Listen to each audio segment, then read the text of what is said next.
Hello, this is going to be a very raw vlog. My 1 month HRT update. Not really an update, I guess just information. I don't know. You're going to hear traffic in the background. It is too hot to close the window right now and have the lights on so that you can actually see me. Yeah, so I started, I took my first dosage of HRT exactly a month ago. I haven't noticed any major changes. Previously to this HRT, like the official HRT, I was taking herbal supplements. I was taking red reishi mushroom, and that was an anti-androgen, and then I was taking an herb to help increase estrogen. And I was seeing slight changes. One of my biggest issues I have that's causing a lot of dysphoria is my hairline. It's really awkward seeing the reverse on the camera. I've never done like a vlog before, so yeah, the receding hairline. It is actually a little bit better. I have noticed some improvement where the hair is growing back a little bit.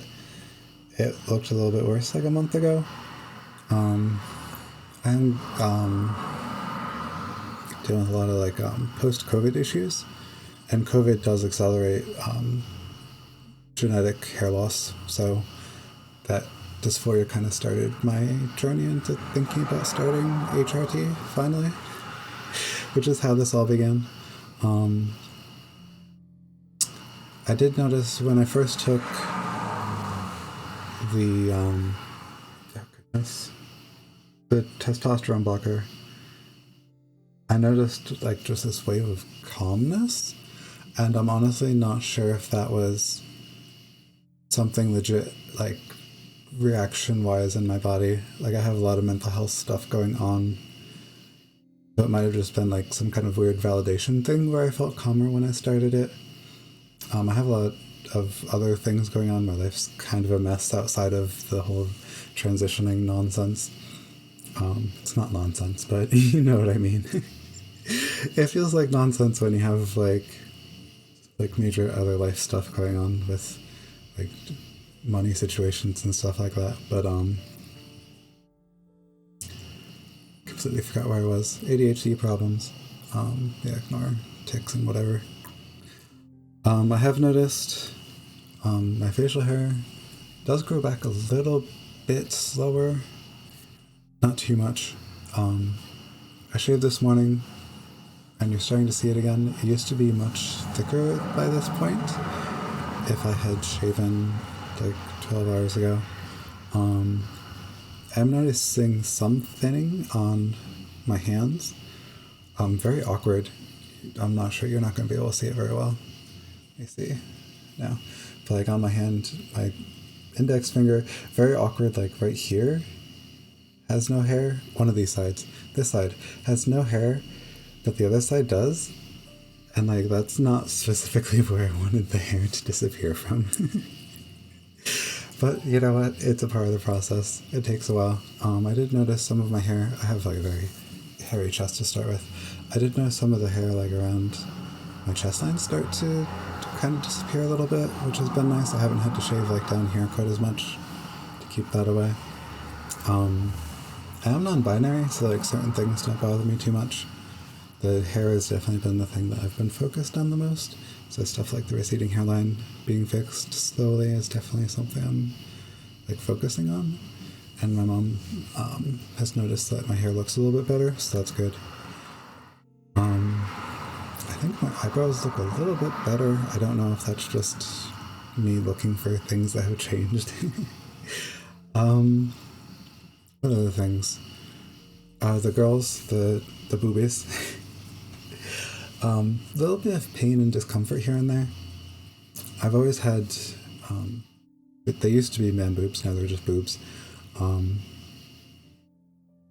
I had lost recently quite a bit of weight, and they decreased, and that was also causing a bit of dysphoria that I wasn't expecting, because prior to really acknowledging exactly what was going on in my head, I hated them. I thought they were like the reason that I didn't like my body. I thought they were one of the primary causes.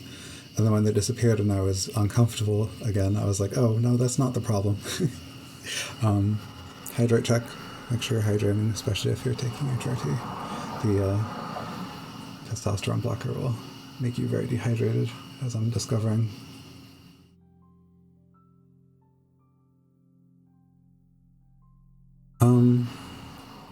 What else?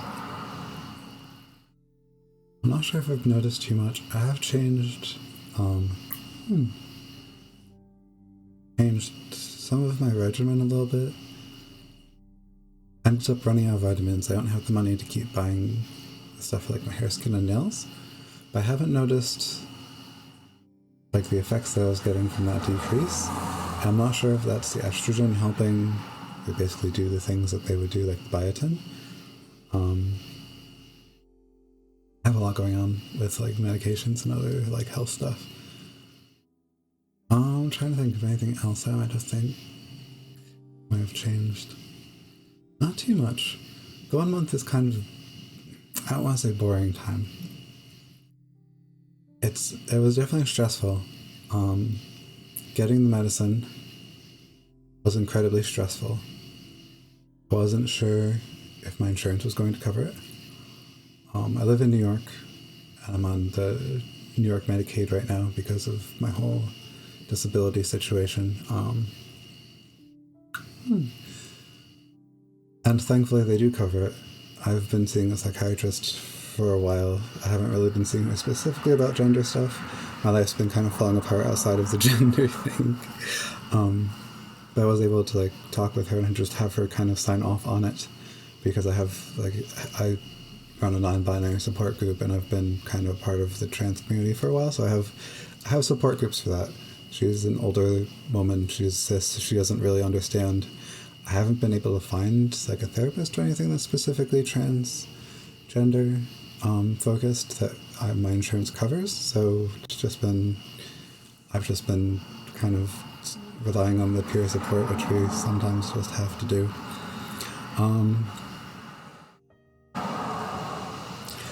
So yeah, the first time I got it, I wasn't sure. I use like a neighborhood pharmacy because I try to support small businesses as much as I can. I'm honestly not sure if me using Medicaid to get my prescriptions at the small businesses really helps, because I know they don't pay much, but I'm hoping that they're appreciating the business. I wasn't sure if they, because it's kind of a conservative area, the suburbs, even though it's New York, so I wasn't sure if that was going to be an issue. It didn't seem to be. I've definitely gotten some weird looks. And then when I had my first refill last week, my pharmacy had just switched wherever they got their medications from. Very dehydrated, even though I've been drinking all day.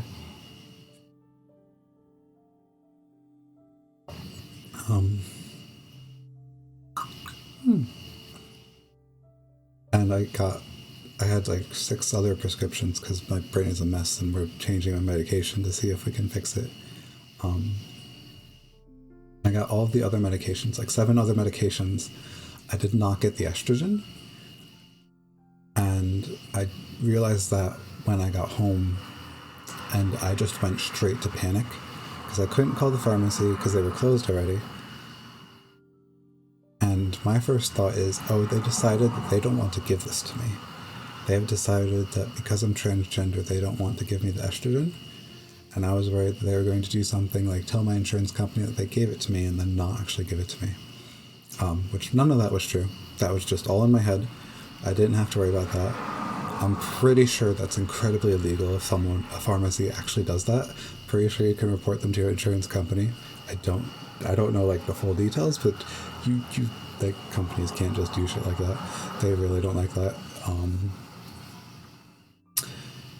Yeah, that was very stressful. Because I haven't legally changed my name yet. Being non-binary, I'm going to keep my birth name as my middle name, and with everything else I've had going on, it hasn't been a priority. I don't have the money to pay for it right now.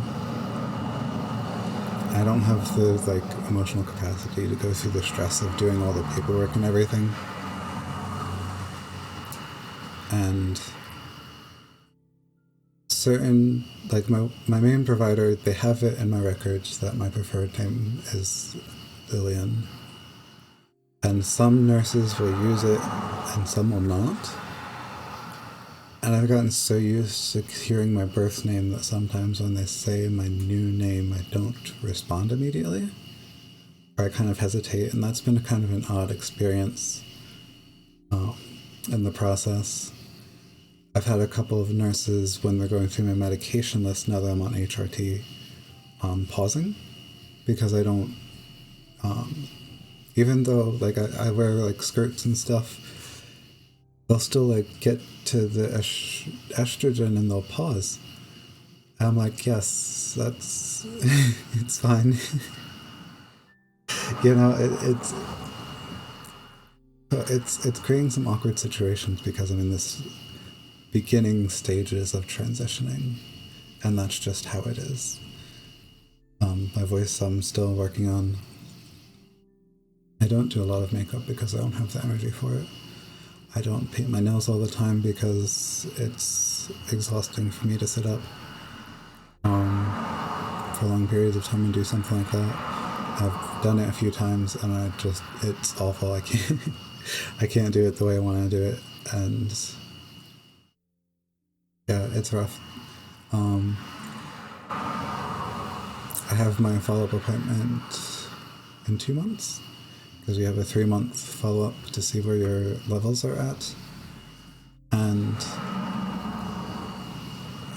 I didn't think I would want to go up on the estrogen originally. I thought I would want to stay at the lowest dose and just see what happens. See if the changes happen, because I know it takes a while. And I'm not there anymore, where I want to see the changes faster.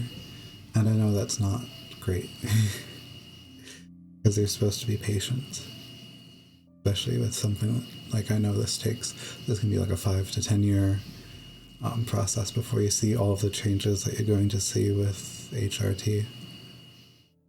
But it's rough when you're dealing with the dysphoria. And you look at yourself and you're not seeing, like you're doing the thing that you're supposed to be doing to help it, and you're not seeing the result immediately. It's very discouraging. And just like, don't be discouraged. I struggle with it, I understand.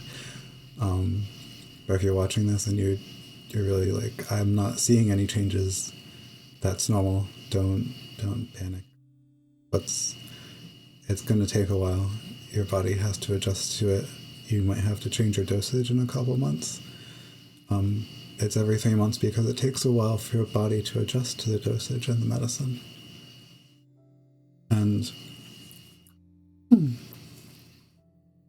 yeah, it's not easy.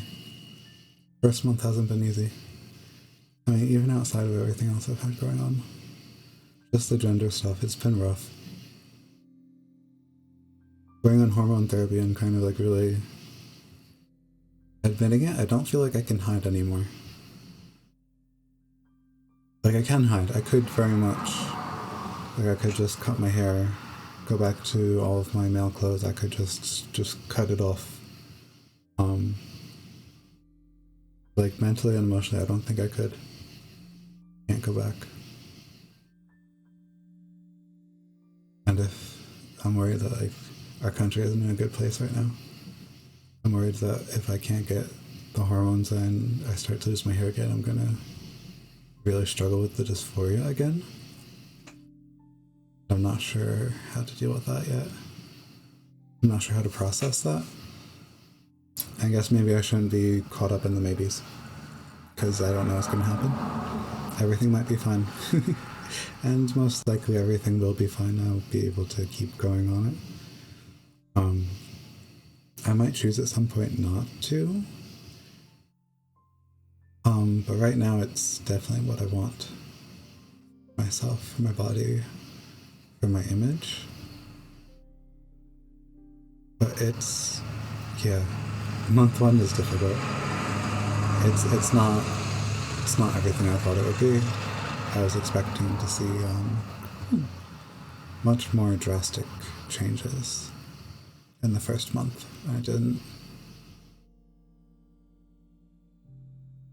I am seeing the changes faster with the medication than I was with the herbal supplements.